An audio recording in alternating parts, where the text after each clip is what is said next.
Michael Barlow had never imagined that his retirement would involve concrete mixers, legal documents, and daily psychological warfare with a neighbor whose smile was more threatening than any open hostility. He didn't move to the outskirts of town to make friends or start over. He came here to disappear into simplicity, to restore old vehicles in peace, to live on land he rightfully inherited without intrusion, and to finally enjoy the quiet that had evaded him for decades. The property wasn't extravagant. In fact, it was rugged, a little uneven, and came with more work than charm, but it was his. A half-acre just outside the planned neighborhoods, bordered by pine trees on 2 sides and a gravel road on the 3rd. It held a small 2-bedroom house, an old shed that doubled as a workshop, and a wide patch of cleared earth that he intended to pave into a proper parking area for the trucks he rebuilt piece by piece. Michael wasn't flashy. He didn't wear logos, didn't attend local barbecues, and didn't greet strangers unless they looked him in the eye first. What he did care about, almost religiously, was his right to live without interference. The trouble began on a Thursday morning that felt unremarkable in every other way. A sharp knock on the door pulled him from under the hood of a '77 Dodge he had been rebuilding since spring. He wiped his hands on a rag, walked to the front, and opened it to find a woman with a clipboard and a falsely cheerful smile that immediately made his gut twist.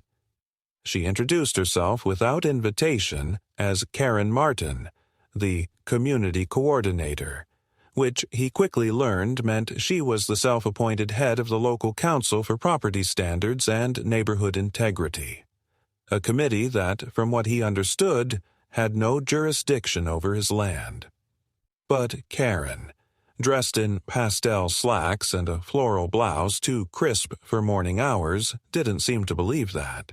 "We've received several complaints," she said as her eyes darted past him to the gravel pad beside his house, "about the industrial vehicle you've been storing in plain view of the road." She pronounced industrial like it was a disease. Michael frowned. "That's my truck," he said plainly, "on my land." Her smile didn't falter. "Of course, but there are visual guidelines adopted by the community several years ago. We try to maintain a consistent aesthetic." He didn't answer. Instead, he gently closed the door mid-sentence and went back to work. The first letter came 2 days later. It was slipped under his door without postage, unsigned but stamped with the council's seal. Notice of violation.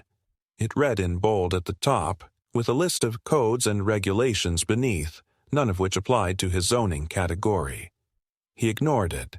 Then came the second letter, this time certified with a proposed fine of $450 for non-compliant vehicle storage and a demand to remove the truck within 5 business days. He took the letter, circled the zoning map attached to it, and mailed it back with a handwritten note. "You have no legal authority here. This is a private parcel outside your jurisdiction. Cease." He thought that would end it. It didn't. Within the week, gravel from his parking pad had been scattered across the access road, leaving deep ruts and loosened rock that made the area almost impassable for his truck's wide tires. The next morning, someone had stuck a note under his windshield wiper, printed on letterhead but unsigned. "This vehicle is not permitted. Remove it immediately." He installed a camera, nothing fancy, just enough to catch plate numbers and faces, but it only recorded shadows and tire marks. Karen stopped by twice more, each time feigning civility. "We just want to avoid escalation," she would say, like she wasn't the one escalating. When Michael finally asked her directly what she hoped to accomplish, she responded with chilling calm. "Compliance. It's how communities stay orderly." The fact that she referred to a cluster of cul-de-sacs as a community made him laugh, but not out loud. She didn't take jokes well. Her face hardened. "Refusal to cooperate will lead to further action," she added, turning on her heel and leaving without another word. Michael started documenting everything. Not out of fear, but out of preparation. He scanned every letter. He photographed his truck daily from multiple angles. He called the county registrar and verified his parcel classification, his building rights, his easement. Everything checked out.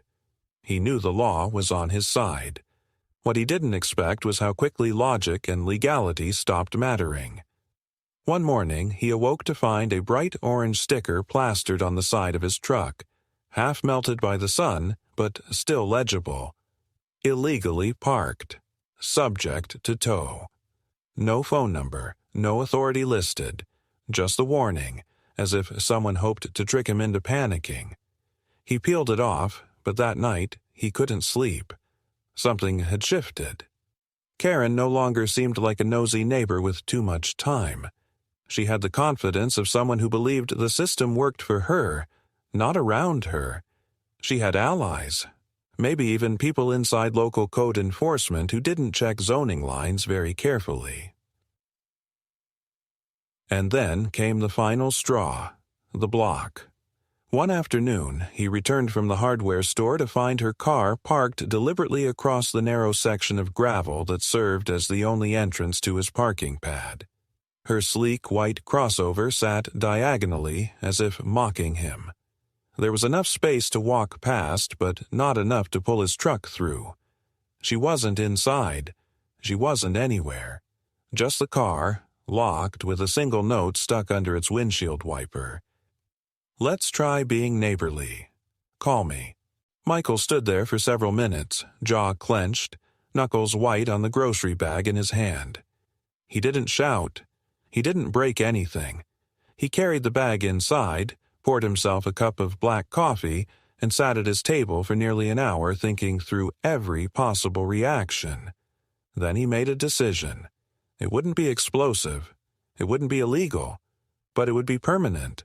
And she would never forget it. That evening, he rented a skid steer from a tool rental lot on the edge of town.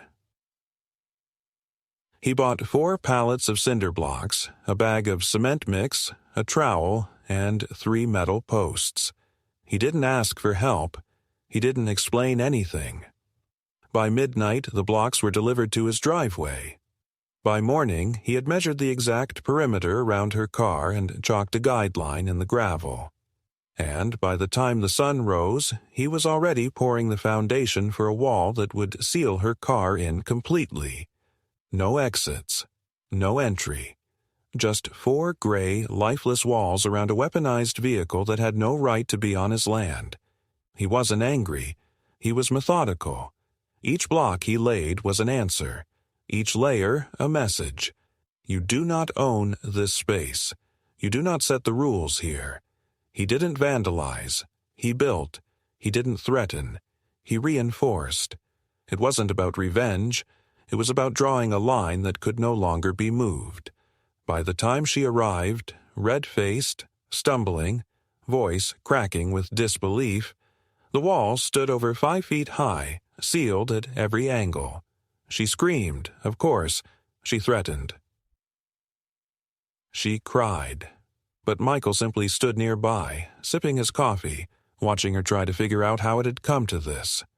And in that silence between her rage and his resolve, one thing became clear. This wasn't about trucks, or codes, or gravel. It was about control. And she had finally lost it. The silence that followed Karen's outburst didn't last long. While she stormed off that morning, phone in hand, presumably dialing every contact she'd ever collected on a clipboard, Michael calmly cleaned his tools, rinsed the trowel, and stacked the leftover blocks beside the shed. He didn't look at the wall once it was done. It served its purpose, and there was no satisfaction to be found in it beyond that. He didn't care if she called the police, the fire department, or the National Guard. The vehicle was on his land. The boundary markers were registered. The footage from his camera was backed up to the cloud, and the time-stamped photograph showed her crossover parked there for nearly 16 hours. If the law had anything to say about it, he was ready. He hadn't built the wall out of impulse. He built it because the system had failed him, and now he needed to send a message on the only frequency she understood: force, just wrapped in legitimacy. By noon, a squad car rolled up. 2 officers, both younger than Michael expected, stepped out with cautious expressions that leaned more toward boredom than concern. He greeted them with a nod and offered coffee. They declined. One of them asked if he had any tools on him. He didn't. The other gestured toward the wall with an almost comical disbelief, as though trying to process if it was real or part of some bizarre prank. Michael didn't flinch. He explained the events of the past month: the false fines, the forged notices, the damage to his truck, the documented trespassing, and then handed over a folder of printed evidence: receipts, zoning diagrams, timestamps. They sifted through the papers slowly, exchanged a few glances, and finally one of them turned to Michael and said, "Sir, I can't say I've ever seen anything like this. But as far as I can tell, you haven't done anything wrong." Karen by then had returned with a neighbor in tow and was shouting across the driveway about psychological warfare, detainment, and hostile action. The officers didn't raise their voices. They simply told her to call a tow company or take it up with civil court. Her face reddened like a cartoon character as they drove off without issuing a single warning. Michael thought that might finally cool things down. He was wrong. The very next morning, someone had shattered one of the motion lights above his shed. It was subtle, nothing dramatic, but deliberate. The glass had been struck hard, not broken by weather or accident. A few hours later, he found tire tracks on the edge of his garden, the soil torn up by what looked like a small trailer or cart being wheeled through. He walked the perimeter of his land and discovered that the property marker stakes had been removed, every last one of them. Not stolen, just gone, erased like lines on a map. That night, the power to his shed inexplicably went out. The main breaker in the house hadn't tripped, and there were no signs of damage to the exterior wiring. But when he opened the control panel, he found the main cable inside had been sliced clean through. Not chewed, not burnt, cut, with precision. Michael didn't make a fuss. He didn't call the police again. He just called an electrician, filed a written report, and moved on. But he knew now that this had passed beyond bureaucracy. It was a game of attrition, one where she'd test how much discomfort he'd tolerate before giving in or leaving entirely. And if she couldn't beat him with forms and council votes, she'd try to wear him down by corrosion, not of property, but of nerves. He suspected she wasn't working alone. People like Karen rarely acted without a circle of like-minded followers to validate them. Someone had to be helping her. Someone had to be letting her know when he was gone, what deliveries arrived, what time he turned in at night. Then, 1 week after the wall had gone up, a plain envelope arrived. No return address, just his name printed in all caps, no handwriting. Inside was a single sheet of paper. No header, no contact number, just a typed paragraph warning him that continued obstruction of cooperative harmony would result in corrective action beyond procedural remedy. It wasn't threatening in a way that could be prosecuted, but it was loaded with language meant to sound legal while being completely devoid of law. It wasn't signed. It didn't need to be. The message was clear: back down, or we make things harder. That afternoon, as he stood by the open tailgate of his truck, watching the wind scatter dry leaves across the gravel, a slow realization settled in. This wasn't just about a wall. This wasn't about parking. This was about someone deciding he didn't belong. His independence was a threat to their control. His refusal to join their meetings, to decorate his porch for holidays, to mow his lawn in straight, neighbor-approved stripes, these things weren't just choices. They were acts of defiance, interpreted as attacks. And Karen, brittle and desperate for relevance, had declared war not on him, but on the idea that someone could live quietly without needing the approval of others. That night, he didn't sleep. Not from fear, from calculation. He stayed at the table until after midnight, drawing out property lines again, checking legal precedents for nuisance harassment, pulling up municipal regulations about obstruction, construction, even environmental complaints. He wasn't preparing a counterattack. He was building a wall inside himself, a line past which he would not be pushed, and that line had already been crossed. The following day brought escalation cloaked in civility. A man in a pressed button-down shirt and slacks knocked on his door. He introduced himself as Thomas Denton, a neutral facilitator for neighborhood conflict resolution, which was just an overpaid consultant hired by the same committee trying to push him out. Denton was polite, articulate, and deeply insincere. He used phrases like mutual respect, shared space, and constructive mediation, but avoided the truth entirely. He didn't care what was lawful. He cared about appeasement. When Michael pointed out that he'd been targeted with property damage, surveillance, and sabotage, Denton nodded empathetically and then immediately redirected the conversation toward community tone and perception. It became obvious that Denton's role wasn't to mediate.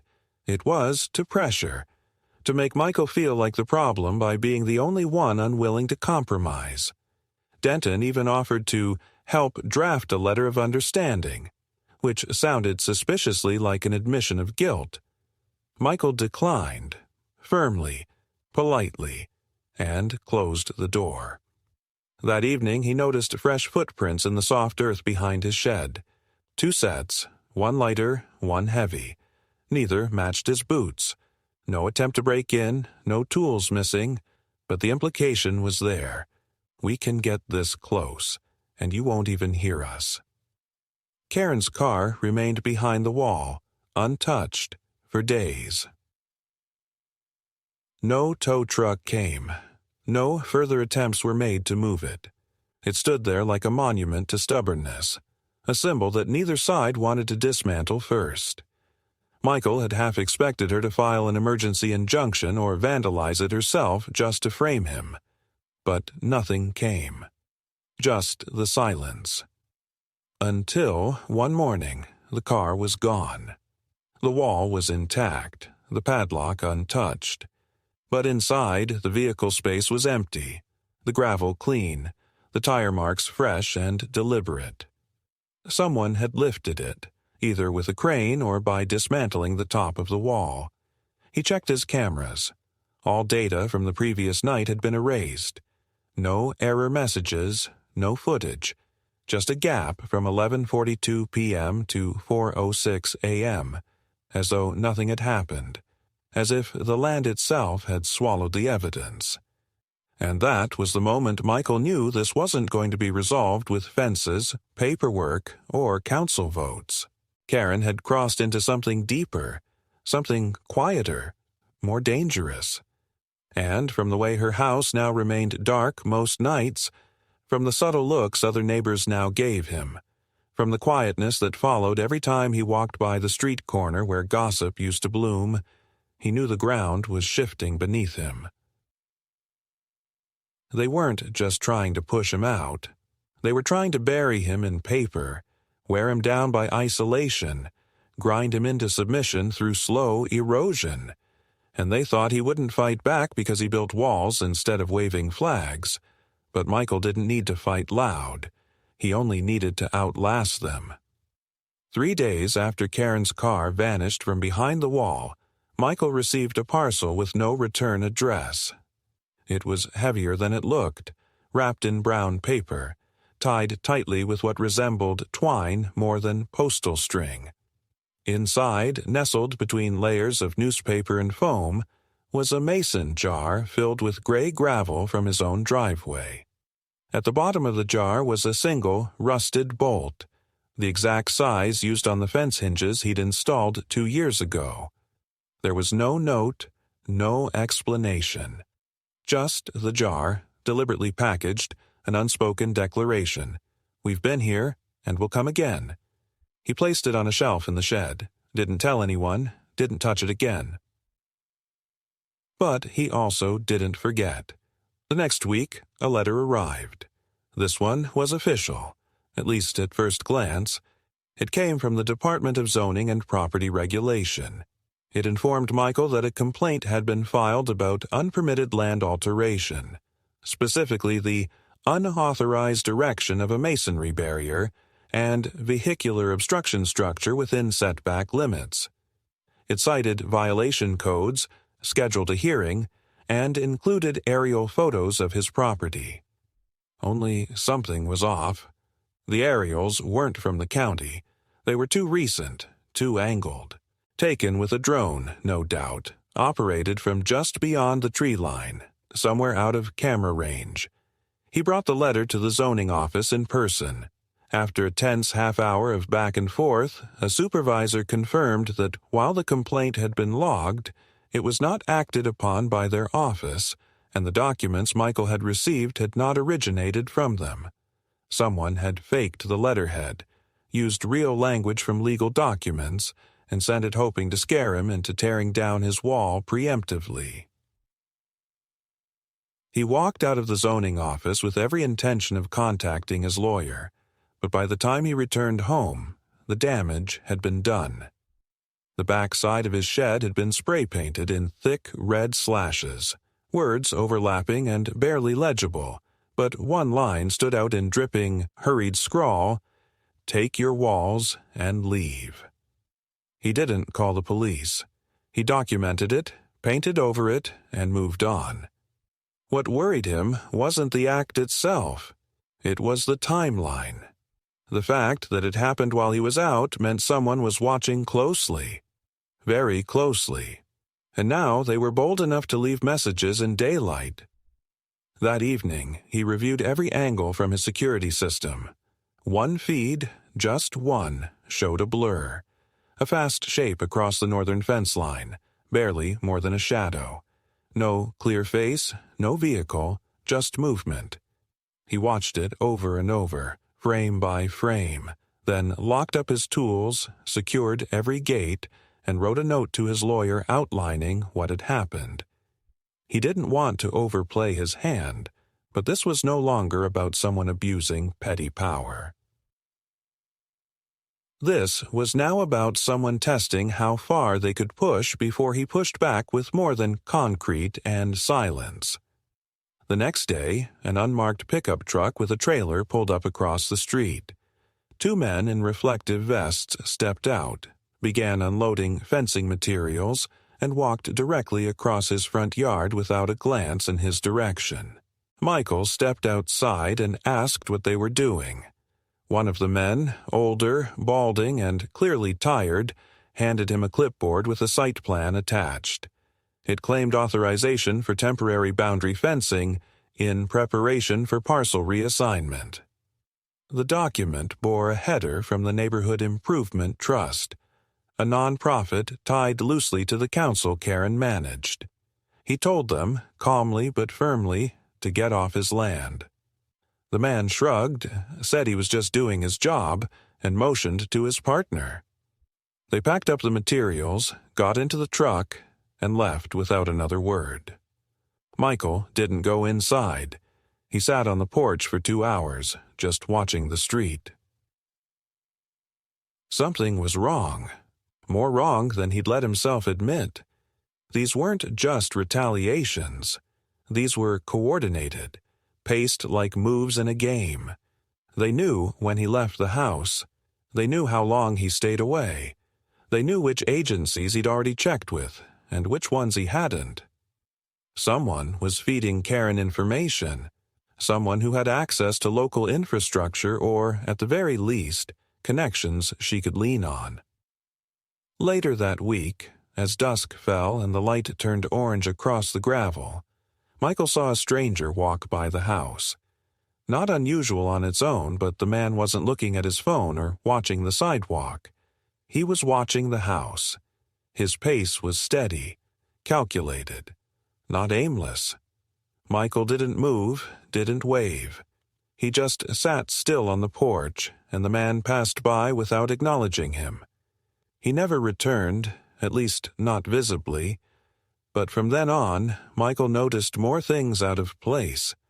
His mailbox, which had always shut cleanly, started hanging open every few days. The recycling bin would be placed at odd angles after pickup. Too perfect, like someone had been inside and tried to make it look casual. And one morning, when he opened the shed, he found that every drawer of his tool chest had been pulled out and closed again, just barely off alignment. Nothing was missing, but everything had been touched. That same day, he found a thin piece of rebar shoved upright into the ground near the edge of the gravel pad. No reason for it to be there. He pulled it out and discovered the tip had been dipped in fluorescent orange paint, like a surveyor's marker. When he called a friend who worked in property assessment, they confirmed his suspicion. Someone was staking the land again, unofficially. Most likely in preparation for a legal argument that the parking area was encroaching onto common land. An argument that would only work if enough confusion was seeded into the records to make the property lines appear ambiguous. That night, Michael locked every door twice, moved the mason jar from the shed to the drawer beside his bed, and sat in the dark thinking about the word they'd spray-painted across his shed. Take your walls and leave. Not fix it. Not clean up. Leave. The message wasn't about aesthetics. It was about territory. Dominance. Karen wanted him gone, not corrected. She didn't care about codes or harmony. She wanted obedience, or absence. And if she couldn't win legally, she'd win psychologically, even if it took 6 months of slow corrosion to do it. At 2:12 a.m., a rock struck his bedroom window. Not hard enough to break, but loud enough to wake him. He got up, walked outside barefoot, flashlight in hand. Nothing, not a sound. He circled the house, checked the cameras. Just more static where there should have been motion. He stayed outside until the sun rose. When he came back inside, the screen door was ajar, even though he'd latched it himself before leaving. He didn't feel fear. He felt pressure, heavy and deliberate, like they were waiting to see what he'd do next. How many times he'd get up from the chair. How many hours he'd spend repainting. How long he'd sit in zoning offices trying to prove what he already knew. They wanted exhaustion. They wanted erosion. But they'd miscalculated. Michael had spent his entire life fixing broken things. He understood decay better than most. And he also understood that when a machine rusted from the inside, the only way to stop it was to take it apart and rebuild it stronger than before, piece by piece. And if that meant going to war, then fine. They wanted escalation. They were about to get it. Michael knew there would be no formal declaration of war, no official notice pinned to his door letting him know the campaign had begun. This kind of conflict didn't rely on overt acts or grand gestures. It was a game of pressure points, psychological tension, and plausible deniability. Every step they took against him was calculated to remain just on the legal edge of actionability, enough to harass, to wear down, but never enough to trigger an official intervention. They weren't interested in winning a courtroom battle. They wanted to make his life difficult enough that he'd decide it wasn't worth the trouble to stay. What they didn't understand was that Michael was already beyond the point of weighing options. They had pushed past the limit of tolerance. He had reached the midpoint of something irreversible, and from here on he would no longer react. He would prepare. The day after the window incident, Michael drove into town, not to file another report, not to look for help, but to upgrade. He visited a hardware supplier on the industrial edge of the county, the kind that didn't advertise, the kind where nothing had a barcode but everything had a story. He purchased reinforced hasps, heavy-gauge steel cable, a pair of locking brackets designed for shipping containers, and 3 high-intensity motion lights that required hard wiring. On the way home, he stopped by a friend's rural feed store and picked up a shipment he had ordered weeks prior, just in case. 20 bags of sharp crushed limestone, harder than gravel and miserable to walk on barefoot or in soft shoes. By dusk, he was trenching the line around his lot, pouring limestone in a 3-foot swath along the property edge behind the house and along the path that led to the shed. The line didn't just serve as a barrier. It sent a message. Step onto this land, and you'll feel it underfoot. That night, he installed a completely separate camera system, hidden inside a broken utility box facing the rear of the property. The footage wouldn't sync with his usual network. It recorded to an independent drive, buried under the floorboards of the shed, powered by a separate solar feed. No interference, no wiping. If they wanted to erase the evidence again, they'd have to tear the entire place apart. And that, he knew, would be the line even the boldest bureaucrat wouldn't dare cross. 2 days passed without incident, almost suspiciously quiet. No letters, no vandalism, no new flags or anonymous deliveries. Michael didn't believe in coincidence. He knew something was building. On the 3rd day, a notice appeared in his mailbox, this one unmistakably real, stamped and signed by the Office of Community Oversight. It informed him of an upcoming inspection related to alleged misuse of private land bordering regulated greenbelt. It sounded absurd. His property didn't even touch the greenbelt. There was a 10-foot utility easement and a dirt service road in between, but the language of the letter was careful, slippery. Bordering didn't mean touching. Misuse didn't specify what kind. It was the kind of bureaucratic maneuver designed to trap the recipient into a defensive posture before any claim was ever substantiated. Michael showed the letter to his lawyer, who sighed and confirmed what he already suspected. It was legal nonsense, but it had enough ambiguity to justify showing up with clipboards and questions. "It won't lead anywhere," the lawyer said, "but it's going to be used to gather intel. They want to map your behavior, your routines, your responses. They're building a case, or the illusion of one." That was the moment when something shifted in Michael's mind. He realized they weren't trying to beat him. They were trying to outlast him. They didn't need to prove he had violated anything. They just needed to create enough friction, enough complications, that he'd eventually decide it was easier to sell the place and walk away. They didn't want justice. They wanted vacancy, and that was when he decided to stop waiting. That weekend, Michael attended a neighborhood council meeting for the first time since moving in. He arrived early, sat in the back, and didn't speak until the open floor was announced. Karen was there, naturally, seated at the head of the table with her polished fake grin and that signature file folder she always clutched like a weapon. She didn't even flinch when she saw him. But her posture changed. Just slightly. She sat straighter, crossed her legs a little tighter, her fingers clenching that folder with just a hint of tension. When Michael's turn came, he stood, unfolded a single sheet of paper, and read a prepared statement. Not aggressive, not accusatory, but direct. He addressed the repeated acts of intimidation, the falsified documents, the drone surveillance, the midnight visits, the paint, the vandalism, and the obvious targeting through fabricated zoning complaints. He didn't name Karen. He didn't need to. He simply outlined the facts, one by one, then concluded with a calm warning. I'm not going anywhere. If this campaign continues, I will pursue criminal complaints, and I will not stop until every person involved is held accountable.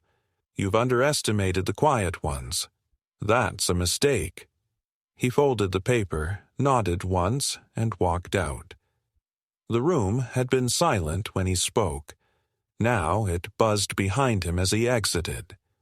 Karen didn't follow, but he didn't expect her to. She'd already lost something important in that moment, her control of the narrative. She could deny what she liked, but he had laid it all bare in front of the others. Some of them didn't know what was happening. Some of them had turned a blind eye. Now they had no excuse. That night he reviewed the footage from his hidden camera. Around 3:08 a.m., a figure crept through the back field, moving slowly, cautiously toward the shed. The outline was slim, maybe 5.5 feet tall, wearing a hoodie and gloves. The person moved to the side window of the shed, crouched, seemed to inspect the lock, then froze. A floodlight snapped on. They bolted, straight through the line of crushed limestone, stumbling, falling, scraping a knee against the sharp rocks before disappearing into the darkness. Michael didn't call the sheriff. He didn't need to. The message had been sent. You're being watched, too, now. But more than that, he saw something in the way the figure moved. Hesitation. Fear. Whoever they were, they had expected a passive target. They had not expected escalation. They had not expected surveillance better than theirs. And they had certainly not expected someone willing to come into their space and speak aloud the very things they had worked so hard to obscure. That was the turning point. The middle of the war. And for the first time since it began, Michael felt the balance shift. Not because he had won, but because they had finally realized he would never stop fighting. Michael didn't wake up the next morning with a sense of victory. There were no high emotions, no adrenaline rush, no feeling of conquest. What he felt instead was a colder, quieter awareness that he had finally crossed a threshold from which there would be no return to normalcy. Not because he didn't want it, but because the people around him had shown, again and again, that they didn't believe in negotiation, in fairness, or in coexistence. They believed in submission. The silence after the council meeting didn't reassure him.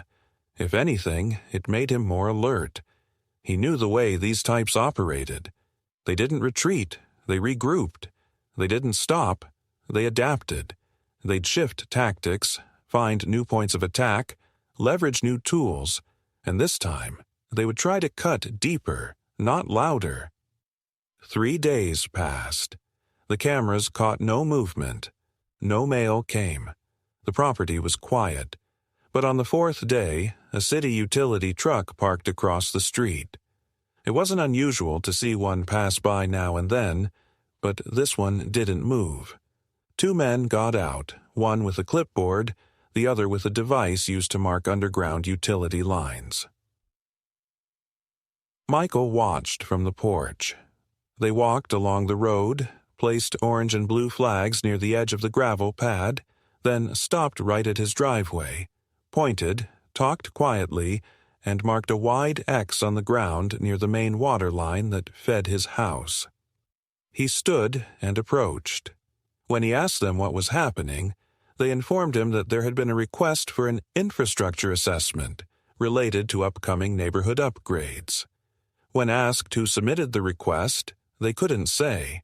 When asked why they were marking lines on his land, they claimed it was part of a grid-wide planning initiative that just happened to include his specific parcel. He didn't argue. He let them finish, but he memorized the ID on their truck and photographed every flag. That night, he called the municipal office and asked for details about the supposed initiative. After 2 transfers and 1 long hold, he finally reached a supervisor who confirmed that no such project was authorized and that the workers he described were not on any city records. Which meant they were either subcontractors working under misrepresented authority, or someone had used internal forms to order a fake inspection. Either way, it was clear now. They were coming after his utilities. And that was a different kind of threat altogether. He checked the locks again, rewired the breaker box with a secondary bypass, purchased a backup generator. Then he made the call he'd been holding off on for weeks. A quiet, secure line to a security consultant he knew through an old friend. Not the kind you hire to install cameras. The kind you hire when you want to be left alone. He didn't need violence. He needed clarity. 2 days later, a man named Harris showed up in a nondescript gray SUV, shook his hand without saying much, and spent 6 hours walking the property. He didn't ask questions. He didn't give reassurances. But when he was done, he left Michael with a USB stick and a single instruction. If anything happens you can't explain, send this to every member of the county board. That was all. No invoice, no promise, just a handshake and a warning. The next morning, Michael's truck wouldn't start. It wasn't mechanical. The battery had been disconnected and reconnected in a way that scrambled the onboard computer. When he looked under the hood, the wiring harness had been tampered with. Not cut, but rerouted, like someone had wanted to disable, but also send a message. He spent the afternoon fixing it, then reinforced the garage with steel mesh panels along the lower vents. That night, a neighbor he hadn't spoken to in months, an older man named Ellis, walked by, paused at the edge of the driveway and said without looking up, "You're making some people nervous, Mike. Just thought you should know." Then he kept walking. Michael didn't sleep that night. He walked the perimeter of his land in darkness, listening, not for sounds of trespass, but for changes in the air. Around 2:30 a.m., he caught it, a smell, oily, acrid. He followed it to the rear fence line where he found a metal canister half buried under dead leaves, the cap unscrewed, residue leaking into the soil. He recognized the scent immediately. Herbicide, strong and illegal in residential areas. Someone was trying to poison his land, maybe even compromise the well system he used for irrigation. He didn't touch it. He photographed it, then called the Department of Environmental Quality anonymously and reported a suspected illegal dump. 2 inspectors showed up the next day. He guided them there without revealing too much. They took samples, looked disturbed, and left quickly. He didn't know what would come of it, but he knew now, without any doubt, that this wasn't personal inconvenience anymore. It was a full-scale campaign of attrition, destruction through exhaustion. The following week, a large white van appeared near the entrance to the neighborhood. It wasn't marked, and it didn't move for hours. When Michael approached on foot, it drove away. 2 days later, the same van was parked behind a tree line near the southern edge of his property. This time, he walked up, took photos, noted the plate. It wasn't registered in the state. His lawyer ran it through a private registry. The van was leased to a shell company with a vague name tied to Municipal Development Analysis. Michael understood what that meant. Surveillance. Legal only if you didn't catch it. Dangerous only if you didn't react. That night, he put up signs. Not generic warnings, but precise, lawful declarations. Private property. Surveillance in progress. Trespassers will be prosecuted. notified local authority. The signs weren't for show. They were legal instruments, declaring intent, reducing ambiguity. And with every sign, he reinforced the same truth. This land is defended. He didn't go to the media. He didn't post online.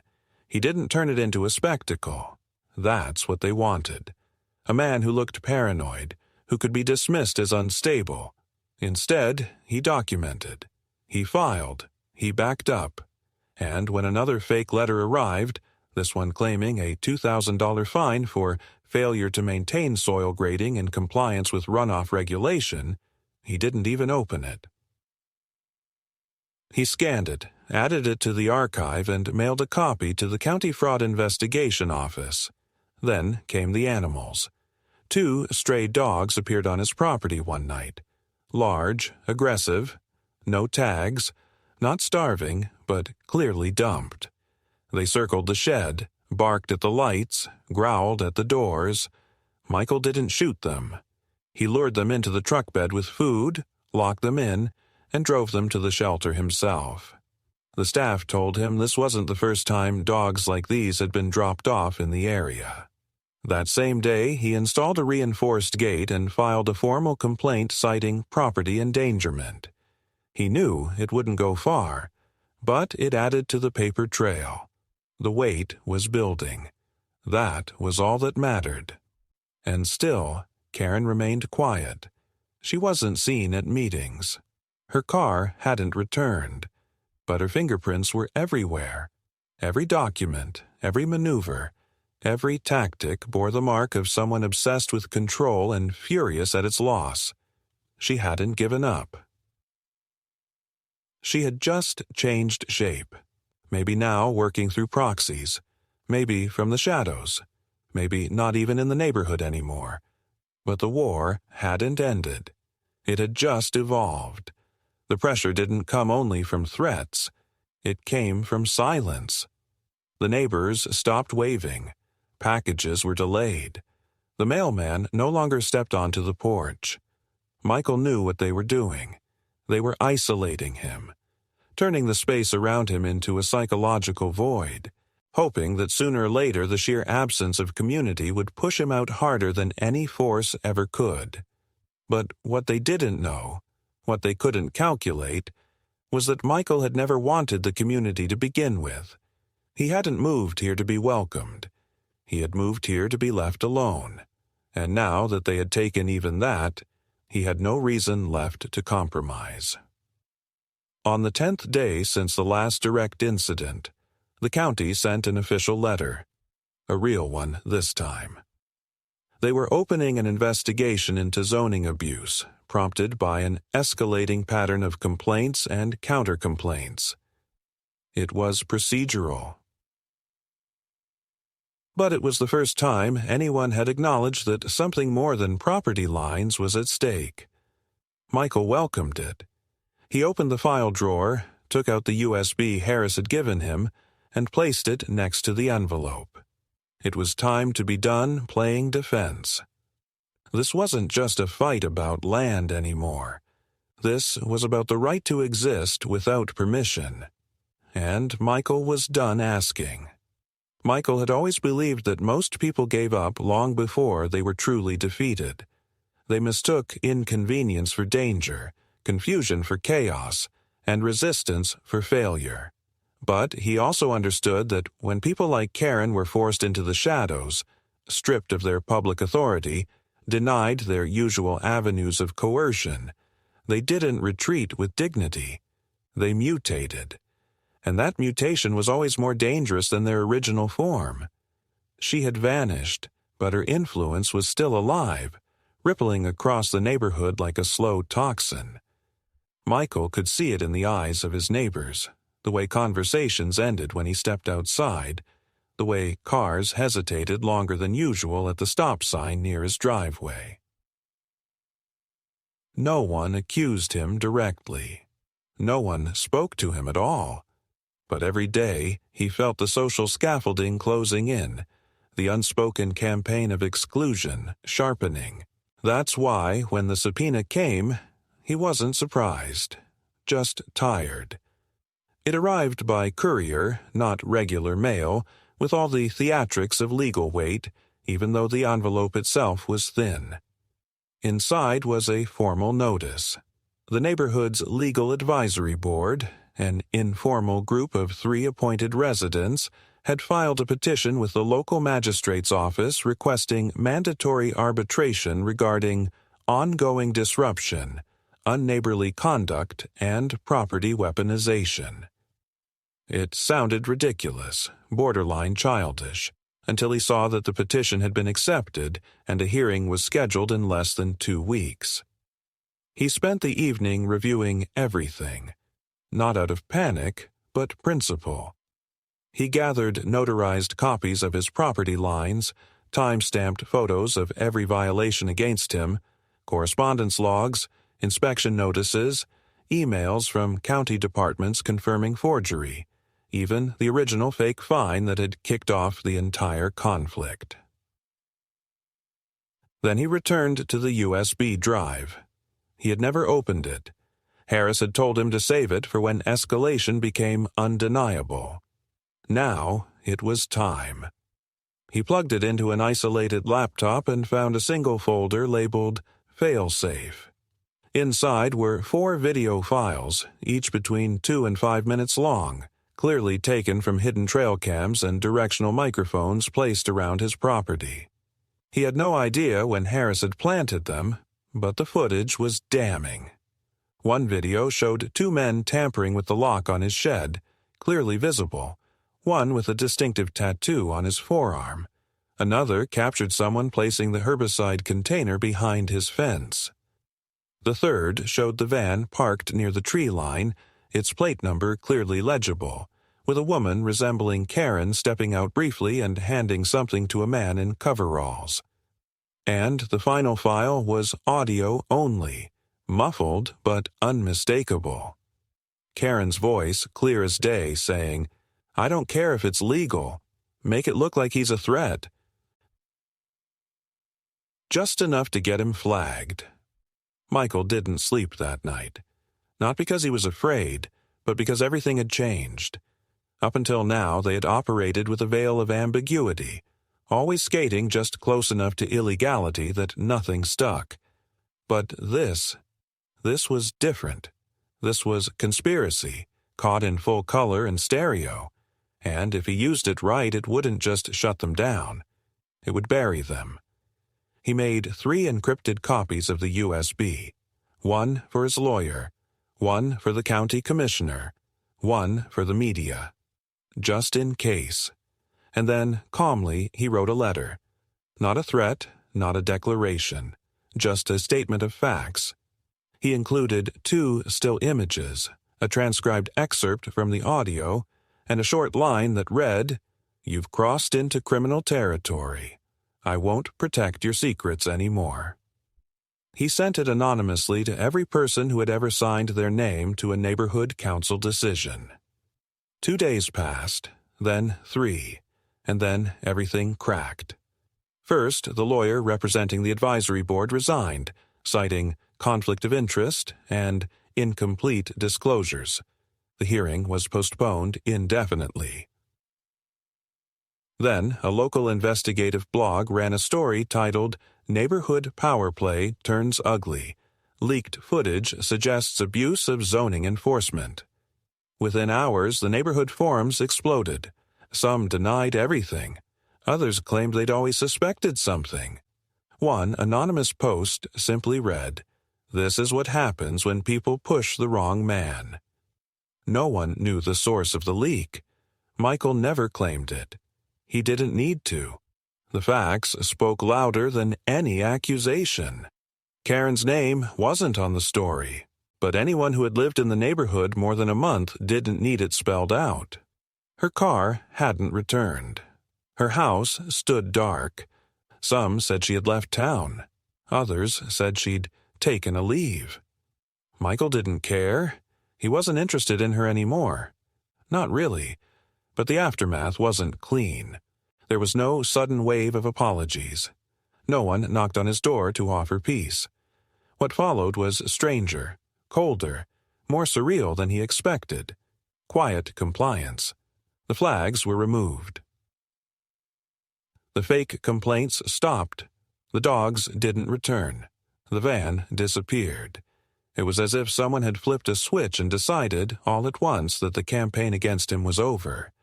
But it didn't feel like surrender. It felt like containment. Like they'd closed a file and labeled it too risky. For weeks, Michael lived in a strange state of vigilance. No attacks came, but neither did normalcy. The neighbors still avoided him. The mail still came late. A few houses down, someone put up a new security system facing toward his property instead of their own driveway. It was subtle, but intentional. They hadn't forgiven him. They hadn't forgotten. They had just recalculated. And then, just as the days began to feel routine again, a knock came. Not from the front door, but the side, the one he rarely used. When he opened it, a man in a dark suit stood there, badge out, no expression. He introduced himself as a state investigator. Not federal, not local. State-level oversight, internal affairs tied to municipal processes. He was following up on recent disclosures regarding systemic abuse of community enforcement privileges. Michael didn't ask how he found him. He just stepped aside and let the man in. They talked for 2 hours. Michael showed him the files, the recordings, the letters. The investigator took notes, asked no questions about feelings, only timelines, names, behavior. When he left, he said, "This will take time, but you've done the hard part. You exposed it." Michael nodded. It wasn't satisfaction he felt. It wasn't vindication. It was release. Someone else would now carry the weight. And that night, for the first time in months, he slept without checking the cameras. The neighborhood never apologized. Not with words, not with gestures, not with any act that could be mistaken for reconciliation. What they offered instead was distance, wide, deliberate, and permanent. Where once there had been eyes peeking from blinds and whispers passed across driveways, there was now only avoidance. Mail was dropped without pause. Walkers crossed the street rather than pass his gate. No new complaints were filed, no letters came, but it wasn't peace. It was silence with edges, silence that said, "We remember what you did. We remember that you didn't break, and we will never be comfortable near you again." For Michael, that was fine.